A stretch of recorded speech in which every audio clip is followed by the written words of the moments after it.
Ladies and gentlemen, All In is this week.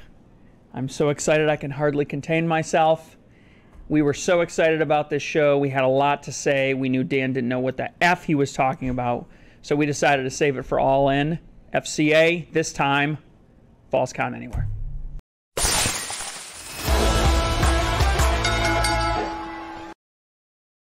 Welcome back to a brand new episode of Falls Count Anywhere, and this is a big one. We've been talking about this show for months. This is AEW All In this weekend. Jer's all worked up about it. I'm on the edge of my seat. That's not what it looks like. But we're going over the card. We're putting in our predictions. The Divas title isn't on the line this time, but we're just doing this for fun because we are really looking forward to this show. Hell of a show. This is going to be a good one. So let's get right into it. We got 11 matches on the card. Show is starting at 12 noon, which is great. We're going to see a 5-hour show and still have plenty of time for dinner and a nap. It's going to be awesome. So let's get right into it. The pre-show, the kickoff show, the buy-in, 0 hour, whatever they're calling it this 0 time. hour. 0 hour, there it is. The big match of the pre-show, Ring of Honor Tag Team Championship, Aussie Open versus MJF and Adam Cole. I've been saying it for weeks. MJF and Adam Cole, their storyline is the best thing on AEW, if not in all of wrestling right now. I think we all know they have to lose. I know. I would like to see them win, but yeah, I assume they're going to lose. I mean, what would winning the Ring of Honor World Tag Team Championships do for them? For them, it'd boost up Ring of Honor. They're gonna. I don't know. How does that boost Ring of Honor? You just got big name. You got the AEW World Champion, no matter which one it ends up being at the end of the night. The AEW World Champion being their tag team champions. I don't know, it just puts a little shine on the belts, puts a little more prestige on the tag titles. I don't know. I think it would do. I mean, you really can't go wrong here as long as you do an Adam Cole heel turn. Yeah, that's what I predicted on our other show. But if they win, why does Adam Cole turn heel? Because he can't win the world title. Spoilers. So the heel turn comes after the show. See, yeah. I think the heel turn comes. That's why they're doing bookend matches. Because the heel turn comes at the beginning of the show. That makes more sense, but I think everyone wants to see them stay a tag team after this pay-per-view.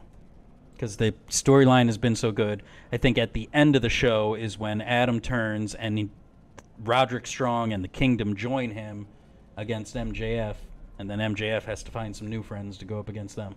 The new babyface MJF has to find some friends to go up against them. I don't know. Okay, but in either situation, they're not winning the Ring of Honor tag team. Or do you think that they end up getting forced together despite the fact that they despise each other?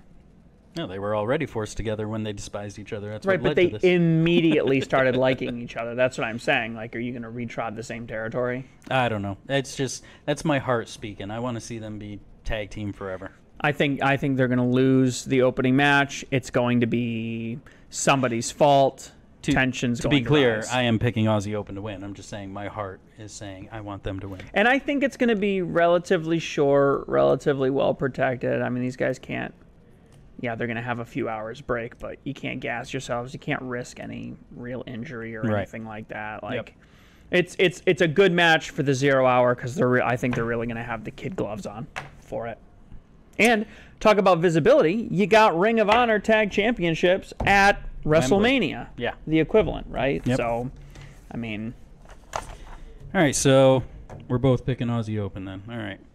The other match on the pre-show, which I believe is being set up on, or was set up on Collision at time of recording. We haven't seen Collision yet. This is dropping on a Sunday morning, but Jack Perry is defending the FTW Championship against Hook. This one feels rushed. Yeah, I mean, his whole heel turn and everything about it, him winning the FTW Championship, that was all rushed. It just kind of came out of nowhere. Or he's going to lose it. I think Hook's going to win, yeah. I think he's going to get the belt back. I think Hook's going to win, the whole story was Perry is retiring the FTW Championship on Collision. And again, we haven't seen it yet, so we don't. Obviously, that didn't happen, but what the hell does that mean? He's retiring the championship, so he wants to be the last FTW champion ever. Can you do that? Can any wrestler at any time just be like, I'm retiring a belt? Well, it's not a recognized belt with the company, so why not?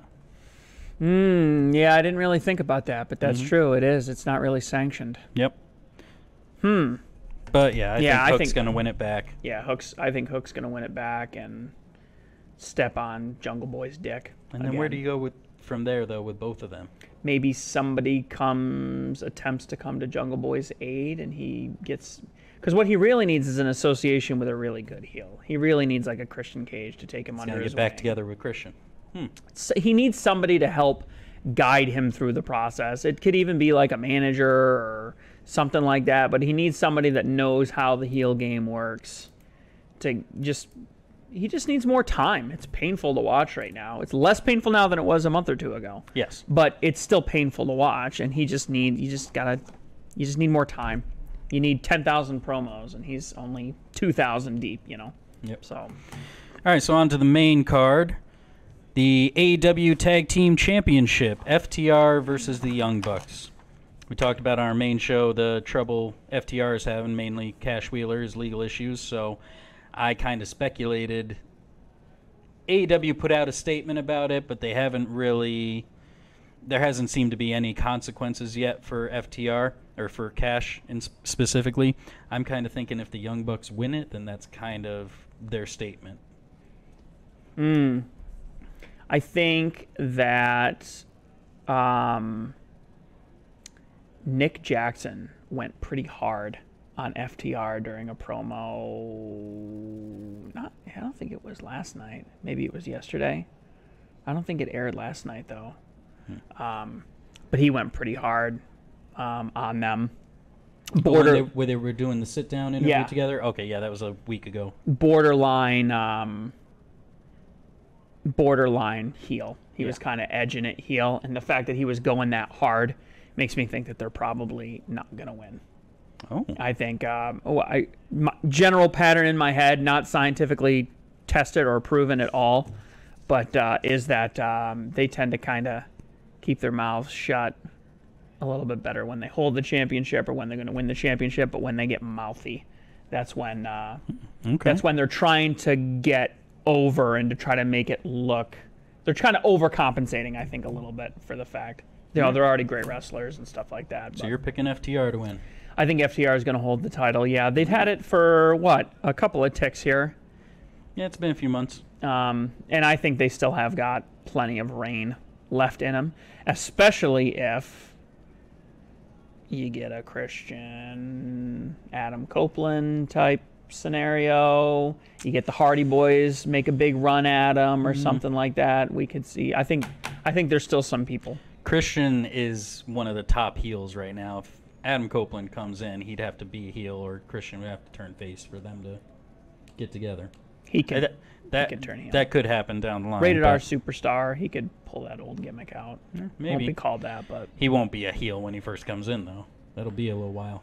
He's going to get over really hard. It would be really hard for him to not get over. All right, you're picking FTR. I'm picking the Young Bucks. So all right. That's the first divergence. So you think Tony Khan is going to, and if they lose this, it'll be a penalty? Whether that's the reasoning or not, I don't know. That's just what my brain immediately goes to first thing. But bad boy. I think it's time for the Young Bucks to get the titles back. You've been a bad boy, Cash. I mean, who are they going to defend it from, to? Are they gonna do skipping ahead a little bit, if the one team right off the bat that they can feud with in trios or in tag is House of Black. Okay, well, they're holding the trios though, so you think they're gonna drop the trios? Possibly. Well, you're kind of building the justification for one prediction on another prediction here. Yeah. So you're saying they're gonna drop the trios titles? Possibly. Okay, then let me ask you this. Which two from House of Black? I would see... Not Buddy. No, yeah, I would see Brody Malachi and Brody. Yeah, because, again, going back years ago, just on a tangent, Kenny Omega has always said one of his dream matches is with Buddy Matthews, and they haven't done that match yet. So I see... Oh, see, you said Young Bucks, and I thought Hangman Page, not Oh no, Not yeah, I was Kenny thinking Omega. Kenny. Yeah, Oh, yeah. That's I totally interesting. forgot about Hangman actually. well, you're not going to lose. You're not going to lose the tag titles in a trios match. No, I know. So, well, let's move on. Yeah. We got the AEW Women's World Championship 4-way. Hikaru Shida, the champion, versus Toni Storm versus Saraya versus Britt Baker. Do they put Saraya over at home? Yeah, you know, I struggled with this one a little bit. She is the only, other than heel Will Ospreay, she's the only UK talent on the on this card. So I kind of wondered if maybe they would give her the title. Is she worthy of it? I don't think so. It would be a feel-good moment for the crowd, whether she's worthy or not. I mean, She hasn't done the work. well, I mean, she did the work for years before she got injured. She hasn't done the work in AEW yet. That's what I mean. She hasn't done the work in AEW. Right. Yeah, I mean, if Jamie Hayter was on the card, I'd say definitely no. Saraya wouldn't win. Since she's the only one, I would say maybe. I was leaning towards her, but I don't know. This I one think putting her on the card is a favorite of the fans. She shouldn't be on Could there. be. She shouldn't be a contender. All right, read the four again. Hikaru Shida, Toni Storm, Saraya, Britt Baker. And the current title holder is Shida. Is Hikaru Shida. I'm going to say she retains. Yeah, I am too. The more I think about it, I'm I I'm kind of very- don't care. This is the one I'm most unsure about, but And you know what? For me, this is going to be make or break for my opinion on Britt Baker. I had a very high opinion on her. Her last few matches have been not good at all. If she can't get over on this match with me, I don't know. I might have to turn in my Britt Baker fan card. and I think the story they told was Shida winning the title, how she was champion through the pandemic and not in front of fans, blah blah blah. It might be a little too early to take the belt off her. Oh, she's definitely paper tiger, Yeah. paper champ if they do that to her. Yeah, for sure. So, okay, we're both going with Shida. Next one of the most recently changed matches, the Coffin Tag match. Darby Allin and Sting versus Swerve Strickland and Christian Cage. The week after this at All Out, Darby is going up against Luchasaurus for the TNT title, which Christian carries around. That's a good story. Yeah, I've been liking that. Christian is, it's Christian. He's fantastic. I'm gonna go with Darby and Sting. Go over. Yep, I me too. don't see Sting losing on the big stage. He hasn't wrestled since that jaw situation, right? When he did the jump onto the table and he smacked his face. Yeah. And he hurt his jaw or something No, like that. they or his did head. they did one match. It was, oh no, it might have been that match actually when they were fighting in crowd. Yeah. Was Christian Cage in that match too? No. No. Okay. Anyways, yeah, I think it's going to be a hell of a match. I think Sting is going to go to the well. I think they're going to go over. I wouldn't be surprised if there's some kind of weird, dusty outside finish type thing. Or Luchasaurus will be, well, it's a coffin match. It's no DQ. but I Lucha will think definitely be involved. I think Sting dumps Christian into the coffin and shuts it. Nick Wayne will be involved. AR Fox will be involved. I'm sure they'll all have something And to there'll do. be some kind of balancing where Brian Cage, all of Swerve. Yeah, right. Brian Cage has Yep. been around. I don't think there'll be any kind of like it'll all balance out in the end. There'll be Yep. lots of interference, but it'll all balance But I out. think to this point, Darby and Sting are still an undefeated tag team or something. Undefeated at pay-per-views, something like that. I don't think Sting's gonna lose. I don't see it happening. All right, next one is the gold match. 6-man tag, the Golden Elite, Kota Ibushi, Kenny Omega, and Adam Page versus Konosuke Takeshita and Bullet Club Gold, Juice Robinson and Jay White.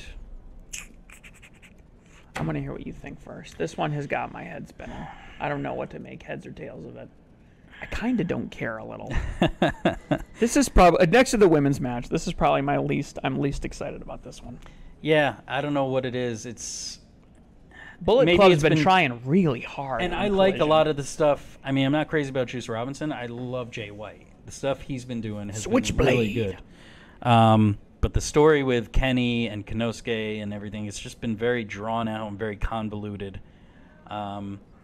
I kind of just don't care. Yeah, I think I'm just going to say the Elite. I really, yeah, like you said, it's kind of just like whatever. It's their own show. This is the mother show. Mhm. Yeah, I'm gonna. Go I would with have that. much preferred to see Kenny Omega versus Will Ospreay in a singles match. Part 3, they've already done it twice. Dirty. Yeah. Dirty pool. Yeah, I think the Elite are gonna go over as well. Okay. So far, we've only differed on that tag team match, the tag title match. Typically, we're pretty close together. Yeah. Next one is the Stadium Stampede. Eddie Kingston, Orange Cassidy, Chuck Taylor, Trent Beretta, and Pentel Cero Miedo. Oh, okay. This is saying it's 5-on-5. Versus Okay, so they just took versus John Moxley, Claudio Castagnoli, Wheeler Yuta, Santana, and Ortiz. Now, this could still change, but this might just be a 5-on-5.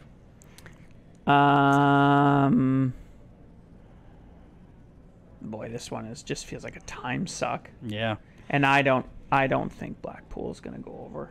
Oh, really? These guys have made an art out of losing.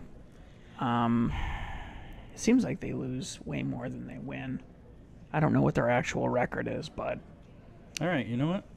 I'm going to say BCC is winning. I thought you already did. That's why you were surprised at my pick. No, I hadn't settled on it. I was going back and forth. Yeah, again, Kenny. I think it's going to be messy. Moxley doesn't mind losing. It's Kenny. I think all the Elite are going to want to go over. Kenny's not in this match. Kingston. Sorry, Kingston. Yes, Eddie Kingston. Yeah.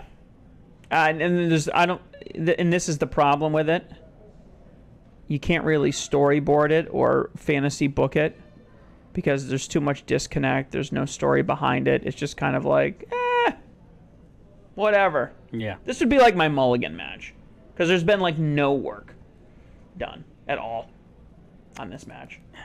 Yeah, Story-wise.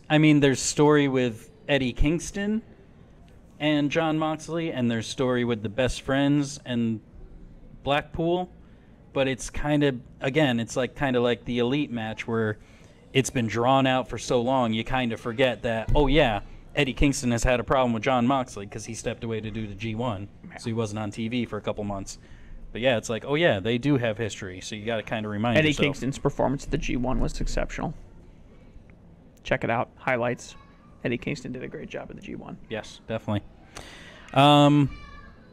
So the next one, we were not excited for at first, but after their promo on Dynamite, this one's looking a little more interesting. Will Ospreay versus Chris Jericho. Ospreay. Ospreay, yeah, me too. He's the hometown boy. There's no weight behind it, and Jericho's job is to make the young guys look great. Yeah, I wonder how much of a heel he's going to be in his hometown. I think they are courting Will Ospreay. Oh, yeah. He even said in his promo his contract with New Japan's up in like 6 months. I think they're trying. I think this is AEW trying to say, we can take you where nobody else can go. We won't put you in handcuffs the same way WWE will. We'll offer you great money. You can do whatever you want. If there's anybody in the business right now that I would offer any kind of creative control to get any kind of exclusivity with, it would be Will Ospreay. He's the best wrestler working today, and he doesn't have the ego of Hulk Hogan. And again, we said it on our main show on Friday that Jericho obviously is not in his prime, but Ospreay can pretty much work with anybody at this point and make it look good. And Jericho's going to give it everything. I mean, he's got Fozzy coming out to do his theme song and everything. Yep. I mean, he's gonna treat this like his last WrestleMania. He's gonna go for broke. Yeah. And see how he feels at the other side, I think. But he's going to throw caution in the wind. Next, we've got the Real World Championship. Real. CM Punk versus Samoa Joe. Samoa already has his Ring of Honor title. I don't think they unify the titles. Nope. Punk will go over. You got to think this is leading to an MJF match, right? They're working too hard. They're trying too hard. It feels forced. These are two legends, basically. maybe demi legends. I mean, they're not quite to the status of No, legend yet. Definitely for the AEW fans and the indie fans, yes, absolutely legends. Yeah, and especially Samoa Joe. You know, I think it'll be a pretty solid match. I think it'll linger a little too long. Yep. Punk likes the spotlight, and I think it's going to be 3 to 5 minutes too long. It's going to lose us a little bit. Again, bringing up again MJF, I'm surprised. I mean, he's been involved in the Adam Cole storyline, obviously, but he hasn't even mentioned Punk once in this real championship. It's kind of weird that they haven't addressed it. Well, yet. face MJF might not. Heel MJF would go after him hammer and tongs, and he'd be... Unless they're waiting for Punk to turn full heel and then have a face MJF go against a heel Punk. Yeah, I mean, we would have to see some kind of interference where, like, Punk invades Dynamite or something to hit MJF in the nuts or something. You would have to see something like that. But, yeah, I don't see them unifying the titles. That takes a lot of the shine off the Ring of Honor Championship. Yeah. And they don't want to do that. Yeah, so. Agreed. All right. AEW Trios Championships. House of Black versus the Wait a minute. What's your prediction? I said Punk. Oh, agree with okay. you. Okay. House of Black versus the badass Billy Gunn and the Acclaimed. This could steal the show. This will be good. This one could steal the show. Man, the House of Black really has their trios match figured out. They are really making an art out of it. Yeah. Yes, but at the same time, their matches have been really kind of lackluster. Like the programs leading to the matches themselves are great. Yeah, but they the don't do programs story. leading to the matches. These guys, they don't cut promos. There's no story. They were supposed to have those. I mean, they do video vignettes, and like they tossed out Billy Gunn's boots in the trash or something. The mask with Andrade. With Andrade. Yeah. The matches, they were supposed to do the special rules for all their title matches, and that kind of that fell out. away. So, I don't know. It's on the one hand, yes, they're fantastic. On the other hand, it feels like their matches are just kind of meh. I think the Acclaimed and Gunn go over. I think we see a title change. We're not going to see too many title changes tonight. I think House of Black's held it for a while. Mm-hmm. And Billy Gunn's triumphant return back to the ring with the Acclaimed, and he takes the belt. It's a good story. I'm picking the Acclaimed too, but in the back of my mind, I'm thinking, what if Billy Gunn turns on the Acclaimed for whatever reason, whatever Malachi whispered to him a couple weeks ago. I can't think of a good reason unless they lose and then he turns and joins House of Black. Maybe. But yeah, I'm picking Acclaimed. That's a too. better story, I think. And the main event, AEW World Championship, the storyline we've been loving, MJF versus Adam Cole, the brochachos, the bromans. Well, if anyone is going to turn heel, it's going to be Cole. They're not going to turn MJF back already, which means that Cole would lose. He's not going to win and then fart in MJF's face. So I'm going to say that MJF is going to win no matter what. Yeah. My heart and my head are telling me that. I want MJF to hold it. I don't like half heel MJF as much, but I still like him more than just about anybody else. I was watching a wrestling review channel the other day. I think it was Wrestle Talk. And they were saying how this whole storyline, they've both been kind of teasing, turning, wrestling with the idea of turning. On the MJF side, he's been making it seem like he's really struggling with the idea of turning on his best friend, whereas Adam Cole kind of seems like it's premeditated, so that like he is actually going to turn. So that's why it's been such an intriguing story watching them go. Even after this match, I don't want to see them turn. I want to see them keep being a tag team because it's so entertaining, but I know it's not going to last forever. If there is a heel turn, I guess maybe this is a good final question, right? That's the card. Yep, that's the whole card. And I did pick MJF. Let's fantasy book for a second here. Let's assume heel turn from Adam Cole. Mm-hmm. What is the most interesting way they could do it. They could write it. Most interesting way. I mean, I don't know how interesting it is, but him cheating to win the title, that would be a pretty obvious way to do it. Well, I would think if you want to keep the shine on MJF, he would have to. Right. Which is one of the reasons why I don't think the title's going to change hands. Because you wouldn't want to take, unless we see some kind of surprise outside interference. Somebody sticks their nose. Roderick Strong, somebody like that comes The Kingdom, in. Yep. Yep, someone from the King. Although it would be Roderick Strong. He's the only one that's really put his nose into Right. the storyline at all. Some kind of a, there's a bunch of interesting ways. This is what's so great about the way the story is being written. I mean, you could have the opposite of that, where Strong. Let's take the bland approach. Strong, in an attempt to get on Cole's good side, does something during the 0 hour match that, let's say, ruins things. They don't drop, but they lose the match for the titles.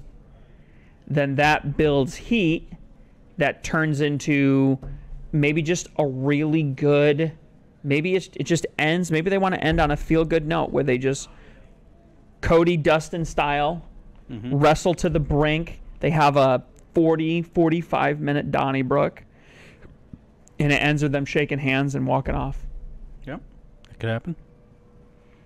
That seems a little more in line with AEW brand, Right. than some kind of dusty finish, heel turn. How about this? Instead of Adam Cole turning, maybe Roderick Strong costs Adam the world title match.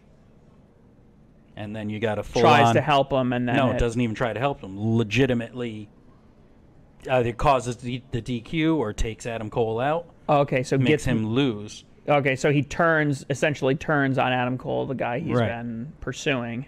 To get him back for not being a good Right. friend to him or Right, whatever. a bucket of cold water or something, Yeah. try to wake him up from the MJF trance. That's interesting. Then you got MJF and Adam Cole still faces, and Yep. they start feuding with Roderick and the Kingdom. That would definitely preserve. It would be interesting. 1, 2. It would preserve what you want. It is a dusty finish, so we don't really get what Right. we want, and it sets up. I mean, it sets up. You got to have a rematch. Yeah. Which and they could do the following week at the next pay-per-view. which might line up pretty well because, man, that's a lot of wrestling. Yeah. Because they're going to have to go to the brink because they're going to be the main event the next week too. Mm-hmm. Yeah, I think. Or you know what? If you wanted to protect him, then you do. I like that idea. I like that. The interference, then they get a week of intense feuding, and then they go to Chicago, and it's some variation of Kingdom versus MJF and Adam Cole redemption. Yeah, that's a good story. I like that. That could work. All right. That could work. So looks like we're the same on every match except for the tag title match and the Stadium Stampede.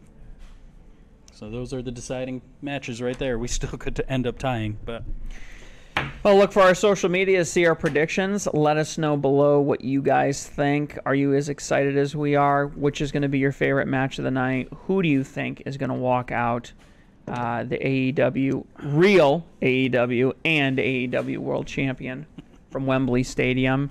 I think pretty much no matter what happens, short of a bomb hitting the place and everybody dying, it's going to be a massive success. yeah. Which is great news because, man, I mean, the idea that a promotion, I mean, I had basically given up hope that any kind of promotion could ever even compete in any kind of sustainable way. And Tony Khan's making the right business decisions so far. We're only 3 or 4 years in, so this is what, like 92, 93, 94 in the WCW timeline. So things haven't really exploded out of control yet. But he's making the right creative decisions, and he's making the right business decisions to make sure that AEW is going to be with us for many years to come. So for that, I'm very excited. It's always nice when And let's not forget, Fozzy is playing live. it's always nice when a good job is rewarded, and I'm not talking about Fozzy. Thank you, Dan, for your continued support. So we will be watching. Check it out with us. We will be chatting, tweeting, twatting, whatever it is along the way. And you keep watching, and we'll keep wrestling with the business. See you next time.